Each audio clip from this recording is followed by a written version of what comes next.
Palakkad CJP പരാജയപ്പെട്ടു എന്നും കൂടെ പറയേണ്ടതാണ്. ആ കാര്യത്തിലും സംശയമില്ല. രണ്ടുപേരും നടത്തിയ വർഗീയ, ഞാൻ ഒറ്റ കാര്യം മാത്രം പറയാണ്, വടകരയിലെ കാഫിറും ഇവിടുത്തെ പത്രപരസ്യമൊക്കെ ആ വഴി CPM ഇനിയെങ്കിലും ഉപേക്ഷിക്കാൻ തയ്യാറാവണം. ഇതുപോലെ വിവാദങ്ങൾ ഉണ്ടാക്കിയും വ്യക്തിഹത്യ നടത്തിയും തെരഞ്ഞെടുപ്പ് കാലത്തെ മാധ്യമങ്ങളിലെ റെലവൻസ് വോട്ടായി മാറില്ല എന്നുള്ളതിന് 2 ഉദാഹരണങ്ങൾ വടകരയും പാലക്കാടും ഉണ്ട്.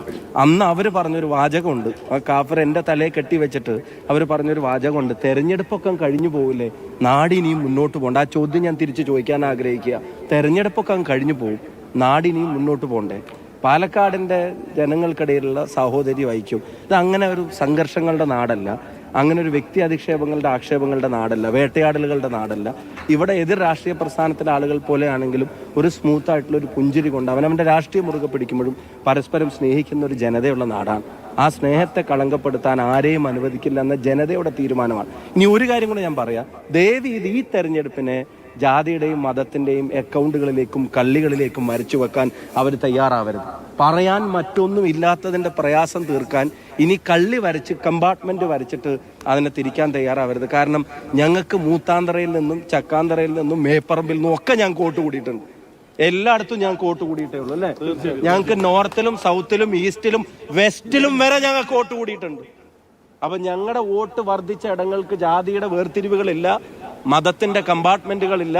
പാലക്കാട്ടെ ജനതയുടെ സ്നേഹം പോലെ വിശാലമായിട്ടാണ് ഇത്തവണ തെരഞ്ഞെടുപ്പിൽ രാഹുൽ മാങ്കൂട്ടത്തിൽ ചരിത്ര ഭൂരിപക്ഷത്തോടെ പാലക്കാട് നിന്ന് കേരള നിയമസഭയിലേക്ക് പോകുന്നത്.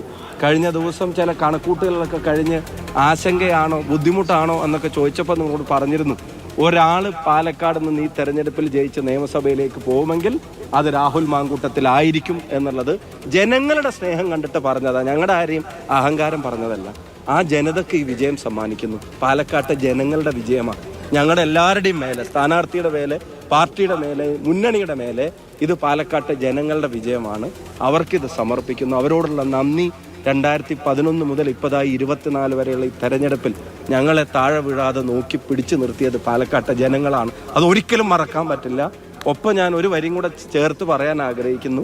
ജയിച്ചു കഴിഞ്ഞിട്ടാണെങ്കിലും പാലക്കാട് തെരഞ്ഞെടുപ്പിൻ്റെ അജണ്ട വെച്ചിട്ട് കുറച്ച് ദിവസം ഞാൻ നിരന്തരം പാലക്കാട്ടേക്ക് വന്നിട്ട്, ഞാൻ ഇന്നലെ വടകര പോയിരുന്നു.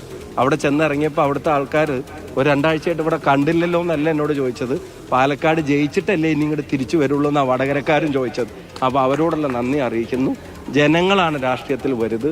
ഒരു കള്ളപ്രചരണത്തിനും അത് തകർക്കാൻ കഴിയില്ല, ഒരു വ്യാജ പ്രചരണത്തിനും ഇല്ലാതാക്കാൻ കഴിയില്ല, ഒരു ഭരണകൂട ഗൂഢാലോചനകൾക്കും അതിനെ തകർക്കാൻ കഴിയില്ല. ഒരു തരത്തിലുള്ള അധിക്ഷേപങ്ങൾക്ക് മുമ്പിലും ജനങ്ങളുടെ ശക്തി അലിഞ്ഞില്ലാതാവുകയില്ല. തുടർച്ചയായിട്ട് വരുന്ന ഒരു തെരഞ്ഞെടുപ്പ് വടകരയിലേക്ക് മാറിയപ്പോൾ വന്നിട്ട് തെരഞ്ഞെടുപ്പാണ്. അപ്പോൾ ഈ പ്രചരണ ഘട്ടത്തിൽ ഒരുപാട് വിവാദങ്ങളും ഒക്കെ വന്ന സമയത്ത് ഏതെങ്കിലും ഘട്ടത്തിൽ എനിക്ക് ശേഷം വരേണ്ട ഒരാൾ തീർച്ചയായും ജയിക്കണം, ഞാനൊരു സമ്മർദ്ദത്തിലേക്ക് പോകുന്നെന്ന് ഏതെങ്കിലും ഘട്ടത്തിൽ തോന്നിയിരുന്നു? അല്ല, ജയിക്കണം എന്നുള്ളത് ഞാൻ ഇവിടുന്ന് പോയി അവിടെ ജയിച്ചപ്പോൾ തൊട്ടുള്ള ആഗ്രഹം അതാണല്ലോ. അത് ഒരു ഘട്ടത്തിലല്ല, എല്ലാ ഘട്ടത്തിലും ജയിക്കണം തന്നെയാണ് ആഗ്രഹം. അത് കേവലം വ്യക്തിപരമായിട്ടുള്ള എൻ്റെ പിന്തുടർച്ചാവകാശം എന്നുള്ളതല്ല. വിവാദങ്ങൾ നിരന്തരം ഉണ്ടാവുമ്പോഴും ഞങ്ങൾ നിങ്ങളോട് നടത്തിയ പ്രതികരണങ്ങളൊക്കെ നിങ്ങളുടെ മുമ്പിലില്ലേ, നിങ്ങളുടെ ആർക്കൈവ്സിൽ അത് കൃത്യമായിട്ട് ഉണ്ടാവുമല്ലോ. ഞങ്ങൾ പറഞ്ഞത് എന്താ, ഇതല്ല പാലക്കാട്ടെ ഇലക്ഷൻ അജണ്ട, ഇതൊന്നും പാലക്കാട്ടെ തെരഞ്ഞെടുപ്പിന്റെ ജനവിധിയെ ബാധിക്കില്ല എന്നുള്ളത് കൃത്യമായിട്ട് ഞങ്ങൾ പറഞ്ഞു വെച്ചിട്ടുണ്ടായിരുന്നില്ലേ. അത് എന്തിനുള്ള ശ്രമമായിരുന്നു എന്നുള്ളത് ജനങ്ങളോട് കമ്മ്യൂണിക്കേറ്റ് ചെയ്യാൻ ഞങ്ങൾക്ക് പറ്റി. 2, ഇവരുടെ രണ്ടുപേരുടെയും ഒരേ സ്വരം, അത് കേരള രാഷ്ട്രീയം ശ്രദ്ധിക്കേണ്ടതാണ്. ഞാൻ അവസാനിപ്പിക്കുകയാണ്.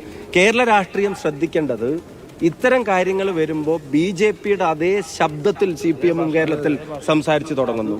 അത് ഇവിടുത്തെ പത്രപരസ്യം, മുഖ്യമന്ത്രിയുടെ പ്രചരണം, അതുപോലെ തന്നെ അവരെടുത്ത നിലപാടുകൾ, ഇവിടെ ഒരു മന്ത്രിയൊക്കെ നടത്തിയ പ്രവർത്തനങ്ങളും ആക്ഷേപങ്ങൾക്കൊക്കെ കയ്യും കണക്കും ഉണ്ടോ? ഒരു മന്ത്രി നേരിട്ട് നിന്നിട്ടാണ് ഇത്തരം തിരക്കഥകൾക്കെല്ലാം നേതൃത്വം നൽകിയത്. അതിനോട് വളരെ ക്ലാരിറ്റിയുള്ള മറുപടിയാണ് ഷാഫി പറയുന്നത്. വളരെ ക്ലാരിറ്റിയുള്ള,